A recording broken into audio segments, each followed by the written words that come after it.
কি কথা নিয়ে এত হাসাহাসি করলাম সবকিছু বলবো এই ভিডিওতে। তার আগে ভিডিওটা স্কিপ না করে দেখতে থাকো। সো হ্যালো গাইস, কেমন আছো তোমরা? Welcome back to our new blog. আমরা একটা বিয়ে বাড়িতে যাওয়ার জন্য রেডি হয়ে বেরিয়ে পড়েছিলাম, আর তখন বাজে ঘড়ি কাটায় ঠিক 4:30। আর যেতে যেতে আমাদের মনে পড়ে আমরা তো বিয়ের জন্য কোনো গিফটই কিনে রাখিনি, তার জন্য একটা দোকান থেকে একটা গিফট কিনে নিলাম, আর যেটা তোমাদের সাথে আমি আগেই শেয়ার করেছি। গিফটটা কেমন হয়েছে ওটা অবশ্যই জানিও, আর আমাদেরকে কেমন লাগছে ওটা জানাতে কিন্তু একদমই ভুলো না। চলো এবার তোমাদের সাথে শেয়ার করি কার বিয়ে আর কোথায় বিয়ে হচ্ছিল, ওটাই তোমাদেরকে বলবো। বিয়েটা হচ্ছিল গেরুয়া, আর বিয়েটা যা ওটা ছিল আমাদের স্কুল ফ্রেন্ড বা কলেজ ফ্রেন্ড দুটোই বলতে পারো, কারণ আমরা একসাথে 5 বছর পড়াশোনা করেছি। খুব ভালো ফ্রেন্ড ছিল, আর মানুষ হিসেবে সত্যি ওর মনটা অনেক অনেক ভালো। তারপর কথা বলতে বলতে আমরা চলে আসি বিয়ে বাড়ির কাছে, আর এসেই একটু কথা বলছিলাম ওদের সাথে। আর তারপর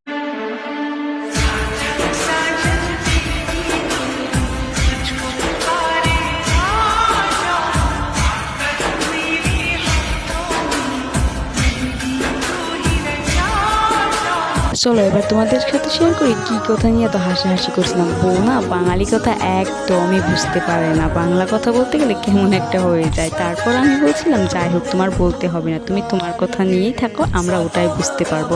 আর যখন আমরা আমাদের কথাই বলি ও তখন বুঝতে পারে না, ওটা নিয়েই হাসাহাসি করছিলাম। ভিডিও দেখে অনেকেই বুঝতে পেরে গেছে যে বিয়েটা বাঙালিদের ছিল না, তার জন্য কিন্তু ওদেরকে কথা বলতে একটু প্রবলেম হচ্ছিল। যাই হোক আমাদের জন্য কিন্তু চেষ্টা করেছে, ওটাই আমাদের কাছে অনেক। ওদেরকে আমি অনেক দিন ধরে চিনি, খুব চেনা মানুষ, খুব কাছের মানুষ। এভাবেই তোমরা সব সময় হাসি খুশি থেকো, সব সময় ভালো থেকো, এটাই বলবো ভগবানের কাছে। তারপর আর কি এক এক করে সবাই চলে আসছিল। আমার তখন মনে হয়েছিল আমরা মনে হয় একটু আগে এসে পড়ছি।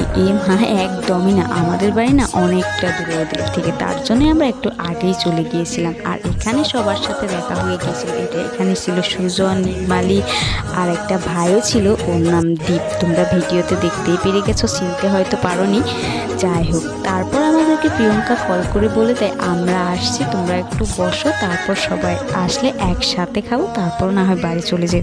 তার জন্যই আমরা এখানে একটু বসে কথা বলছিলাম। এখন আমি যার সাথে কথা বলছি ওর নামই দীপ, যার কথা আমি একটু আগেই বলছিলাম। ভাই আমার কাজের সূত্রে বাইরে থাকে, তেমন করে দেখা হয় না, অনেকদিন পর দেখা হয়ে গেল বিয়ে বাড়িতে এসে। বিয়ে বাড়িতে না আসলে এতটুকুও হতো না। যাই হোক ভালোই লাগলো।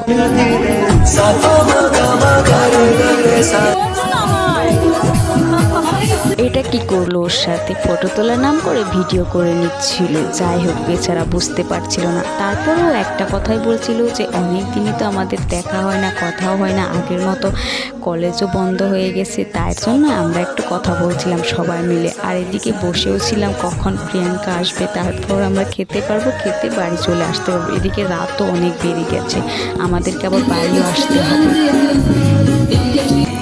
কত ছিলি না সময়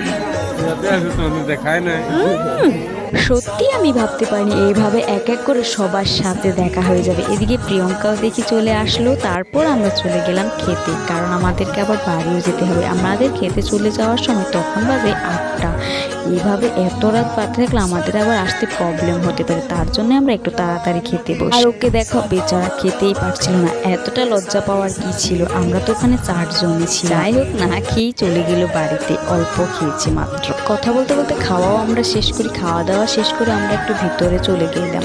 চলে যাওয়ার পর দেখি এতটা ভিড় হয়ে গেছে, ভাবতে পারিনি। যখন আমরা ফার্স্ট আসি তখন মানুষ তেমন ছিল না, খালি ক্যামেরাম্যান কয়েকজন আর আমরাই ছিলাম। আর এখন দেখো এতটা ভিড় হয়ে গেল। এসে দেখি ওরা আর বাইরে বসেনি, ওরা একটা ঘরে চলে গেল কিছু একটা নিয়মের জন্য। যাই হোক নিয়মটা দেখতে পারলে আমার একটু ভালোই হতো, আমি একটু দেখারও চেষ্টা করেছিলাম। ওদের নিয়মটা না তেমন করে আমরা কিচ্ছু জানি না, আমাদের নিয়ম ওদের নিয়ম সত্যি আলাদা, কিছুই মিলে না। আর এদিকে প্রিয়ঙ্কা বলছিল চলো আমাদের বাড়িতে চলে যাই। আর সেদিন না দাদা বৌদির অ্যানিভার্সারিও ছিল, আমরা যেতে পারিনি। অনেকবারই কল করে বলেছিল কিন্তু আমরা যেতে পারি, সত্যি মিস করে গেলাম। যাই হোক পরের বার যাওয়ার চেষ্টা করব। তারপর আর কি ও বাইরে চলে আসে, ও না আমাদেরকে বলছিল আজকে থেকে যাও। আরে কি করে থাকবো, এতগুলো মানুষ এসেছি কি করে থাকবো বলো। যাই হোক পরে আবার আসবো। এভাবে আমরা কথা বলে ওদেরকে বাই বাই করে চলে আসি। আমার ভিডিওটা এই অবধি গাইজ, ভালো লাগলে লাইক কমেন্ট শেয়ার করতে ভুলো না। দেখা হচ্ছে অন্য কোনো ভিডিওতে, ততক্ষণে ভালো থাকবেন সবাই।